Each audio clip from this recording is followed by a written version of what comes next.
My son Matthew did not look like a winner.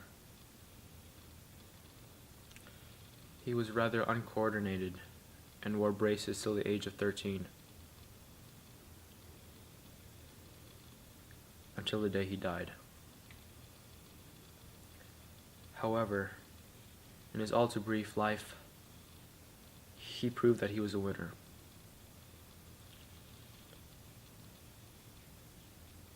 On October 6, 1998, my son tried to show the world that he was a winner, that he would win again. On October 12, 1998, my firstborn son, my hero, lost. On October 12, 1998, my firstborn son, my hero, died.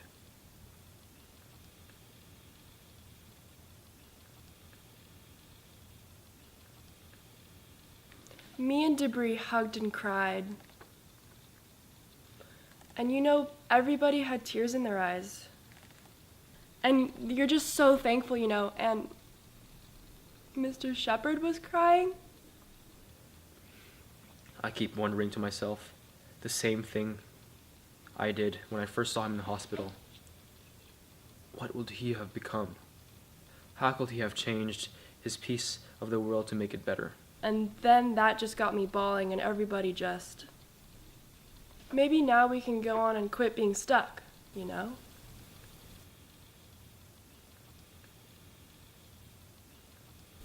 Well, a year ago, I wanted to be a rock star. That was my goal. And well, now, it's obviously changed. And the fact that throughout the last year, I really realized my role in taking my part. And so now, instead of going to school to be in music, I'm going to school to study communications and political science. Because I have a career in political activism. Actually, I just recently found out I was going to be honored in Washington, D.C. from the Anti-Defamation League. And whenever I think about the Angels, or any of the speaking that I've done, you know, Matthew gave me. Matthew's like guiding this little path with his light for me just to walk down. And he just, every time we get to like a door, he opens it. He just says, oh, okay, next step. And if I get to be a rock star on the side, okay. Matt officially died in Collins, Colorado. He actually died in the outskirts of Laramie, tied to a fence. I didn't for the longest time let myself become personally involved in the Matthew Shepard thing. It didn't seem real. It just seemed way blown out of proportion.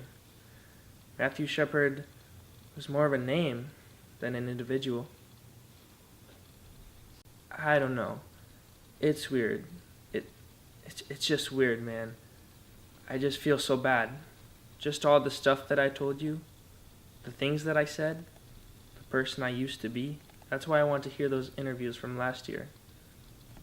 To hear what I said. I don't know. I just can't believe that I said all of that stuff about homosexuals, you know?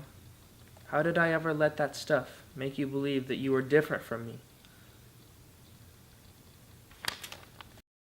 But he wasn't by himself. He wasn't alone.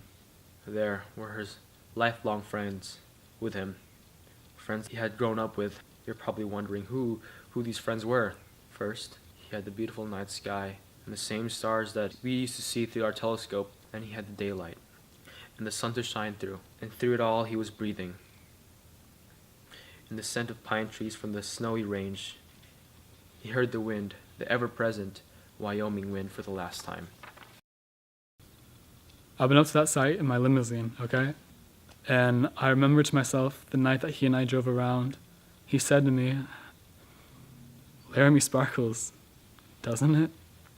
And where he was up there, if you sit exactly where he was, up there, Laramie sparkles from there, with a low-lying cloud.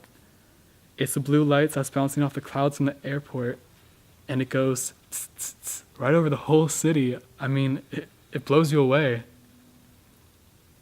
Matt was in that spot, and I can just picture in his eyes what he was seeing.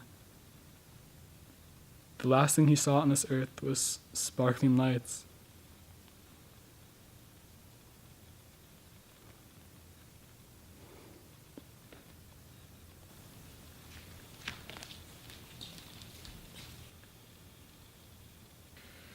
He had one more friend with him, and that was God. And I feel better knowing that he wasn't alone. On our last trip, I had the good fortune of seeing JEDADIAH SCHULTZ play the role of Prior in Angels of America. After a performance, we spoke. We left Laramie at about 7 in the evening. On the way to Denver, I looked in my rearview mirror to take one last look at the town. And in the distance, I could see the sparkling lights of Laramie, Wyoming.